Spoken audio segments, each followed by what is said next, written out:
Hi children, welcome to today's chemistry class. In the last video, we have discussed about the quantum numbers. I hope it is clear for all of you. Today, we can study how can we fit electron in these different orbitals. Okay. According to quantum mechanical model of atom, we have studied that inside an atom there are main energy levels or shells. And these are divided into subshells, and subshells are divided into atomic orbitals. And electrons are present inside these atomic orbitals. Okay. And these different atomic orbitals are having different energies. So how can we distribute electrons in these various atomic orbitals or filling of electrons in various orbitals? That is what we are going to discuss today. The filling of electrons in different atomic orbitals in different atoms is taking place according to three rules. First one is known as Aufbau principle, and second one Hund's rule of maximum multiplicity, and the third one is known as Pauli's exclusion principle.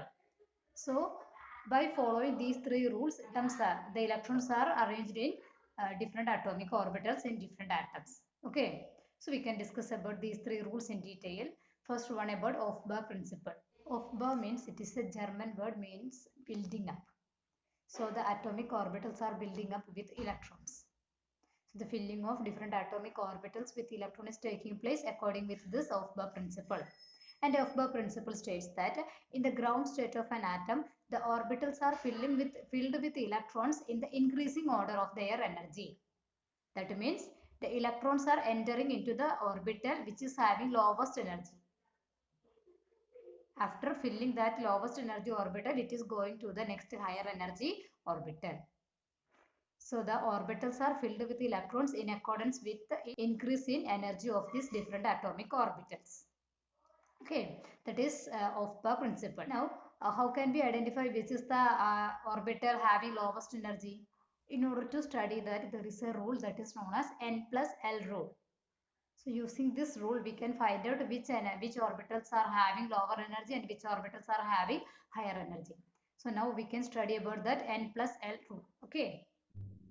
N plus L rule states that in neutral isolated atom, the lower the value of N plus L, where N is the principal quantum number and L is the azimuthal quantum number. For an orbital, lower will be its energy. So the orbital which is having lower value of N plus L, that will have the lower energy. Okay, but if two different types of orbitals have same value of N plus L, the orbital with lower value of N has lower energy. So if two different orbitals are having same value of N plus L, so in such case the orbital which is having lower value of N, that will have lower energy. Okay. So when we are taking the examples, it will be clear for you. That is, we are having different orbitals like this, 1s, 2s, 2p, 3s, 4s, different orbitals are there, isn't it? So we can consider 1s and 2s first. Okay. Out of these two which is having lower energy, that we can decide using this N plus L rule. So N plus L means the principal quantum number plus azimuthal quantum number. 1s means what is the principal quantum number? N. N is equal to 1. And for S orbital, S subshell, what is the value of azimuthal quantum number? L. That is 0. So 1 plus 0 means 1. Okay. So for 1s atomic orbital, the N plus L value is 1. And what about 2s? 2s atomic orbital, the value of N is 2 and the value of L is 0. So we will get N plus L value equal to 2. Okay, so when we are comparing these two atomic orbitals, the 1s is having lowest value for N plus L. That means 1s is having lower energy than 2s. Clear that? Now we can compare 2s and 2p. 2s already we have seen the N plus L value is 2, and for 2p the N is equal to 2, and for p L is equal to 1. So 2 plus 1 means 3. So the N plus L value is 3. Okay. So for 2s atomic orbital, N plus L value is 2, and for 2p atomic orbital, N plus L value is equal to 3. So when we are comparing these two atomic orbital, this value is lower. So that means 2s is having lower energy than 2p. Clear?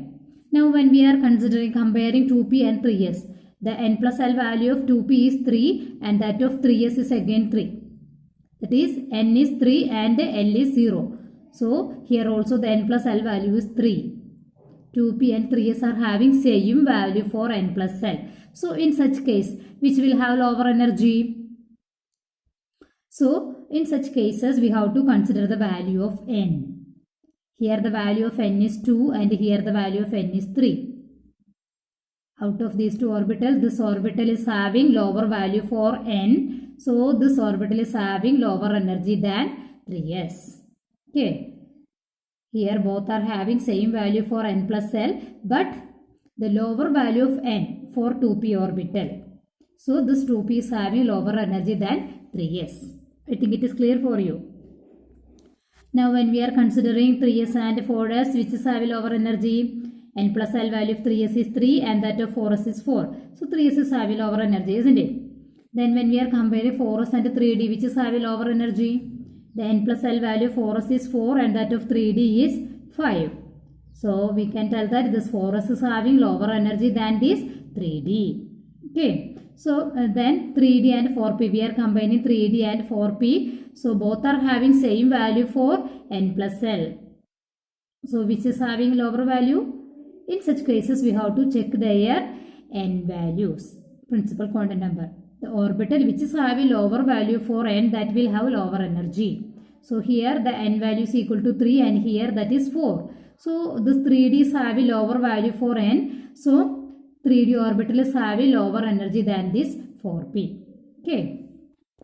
So using this n plus L rule, we can tell that 1s is having lowest energy, then comes 2s, then comes 2p, then 3s, then comes 4s, then 3d, then 4p. Like that it goes. Various orbitals are having various energy. Okay. So this is the correct rule for predicting the lower energy orbitals. Then there is a shortcut for finding out the order of increasing order of energy of different atomic orbital. Let us go through that. Okay. Already we have studied that which are the different atomic orbital.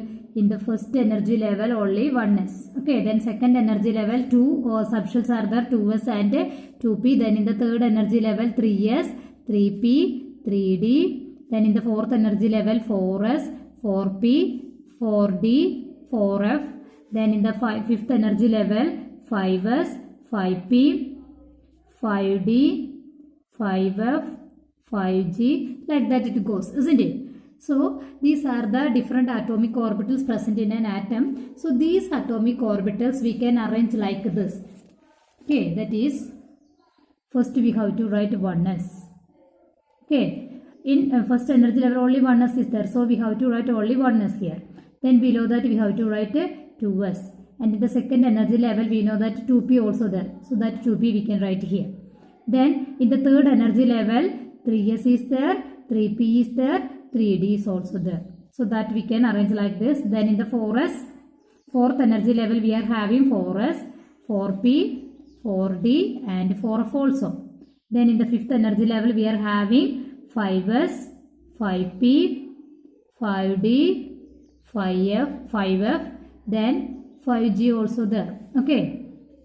Now in the sixth energy level there will be 6s, 6p, 6d, 6f, then 6g will be there, then 6h also will be there. I told that these things we don't want now. So up to f we have to write here. Okay.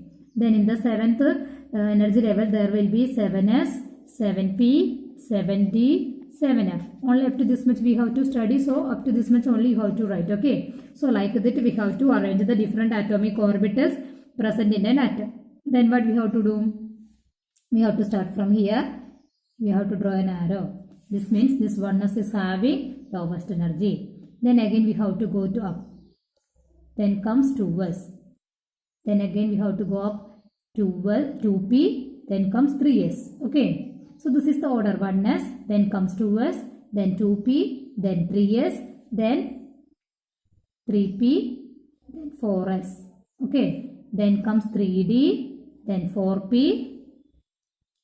Then comes 5s. Straight lines we have to draw like this. Okay. 3d, 4p, 5s. Then again we have to go up 4d, 5p, 6s. Okay. Then 4f, 5d, 6p. 6p. Then comes 7s. After that it will come 5f, 6d, 7p, then 6f, 70. This is the order of increasing energies of different atomic orbitals. Clear that? So first comes 1s, then 2s, then 2p, 3s, 3p, 4s, 3d, 4p, 5s. This is the order. So we can write these atomic orbitals in this order. That is, first comes which one? 1s, then comes 2s, then comes 2p, then 3s, then comes 3p, then comes 4s, then comes 3d, then 4p, 3d, then 4p, then 5s, then 4d, then 5p, 6s, 5p, 6s. So like this we can arrange these atomic orbitals in the increasing order of their energy. Okay. So without finding out the n plus L value, we can find out the increasing order of energies of different atomic orbital using this shortcut method. Okay. So you don't want to study this order, but you should know how to write this. If we are able to write this, we can easily find out which is the increasing order of energies of different atomic orbitals. Okay. So, according to Aufbau principle, the lowest energy orbital will be filled first. That means 1s orbital will be filled first. Then if any electrons are there, it will go to the 2s atomic orbital. After filling this 2s atomic orbital, it will go to the 2p. After filling this 2p, it will go to 3s, then 3p, 4s. Like that, the electrons are being filled in these different atomic orbitals. Okay. Next, we have to study the second rule for filling electrons in the various orbitals, that is known as Pauli's exclusion principle. It is very simple and it states that in an orbital it can accommodate only 2 electrons and these 2 electrons must have opposite spin. That means in an orbital maximum 2 electrons can be accommodated, and in these 2 electrons, if one electron is rotating in the clockwise direction, the other electron must rotate in the anti-clockwise direction. That is what is meant by opposite spin. Okay. So this statement can be explained in another way, that is, in an atom, no 2 electrons can have the same value for all the 4 quantum numbers. In an atom, no 2 electrons are having same value for all the 4 quantum numbers. That means 2 electrons present in an atom can have same principal quantum number, same azimuthal quantum number, same magnetic quantum number, but these 2 electrons must differ in their spin quantum number. Okay, any 2 electrons in an atom, no 2 electrons are having same value for all the 4 quantum numbers. At least their spin quantum number values will be different. It is because if one electron is rotating in the clockwise direction, it will have the spin quantum number plus half. And if the other electron is rotating in the anti-clockwise direction, that means its spin quantum number will be minus half. Okay, that is Pauli's exclusion principle. So, when we are representing 2 electrons in an particular orbital, we are showing the electron as an arrow. So, to show its clockwise direction, we are putting an upward arrow. And the other electron, the next electron is having an anti-clockwise spinning. To show that, we are putting an downward arrow. Okay. So, the electrons we are representing using arrows. And to show that their spinning direction is different, for the first electron we are putting an upward arrow, and for the second electron we are putting an downward arrow. Okay, that we can show like this. So like this we can use arrows for representing the electrons. So according to Pauli's exclusion principle, if one electron is having a clockwise spin, other electron must have anti-clockwise spin. So we are putting an upward arrow and a downward arrow. Okay, either we can write like this or we can write like this. But these 2 electrons are not having same spin. Okay, this is wrong. We cannot represent the 2 electrons present in an atomic orbital like this. We have to represent like this. That means one electron is rotating in the clockwise direction, other is rotating in the anti-clockwise direction. Okay, so this is the correct representation of 2 electrons present in an atomic orbital. Clear that? Hope that these 2 rules are understood for all of you.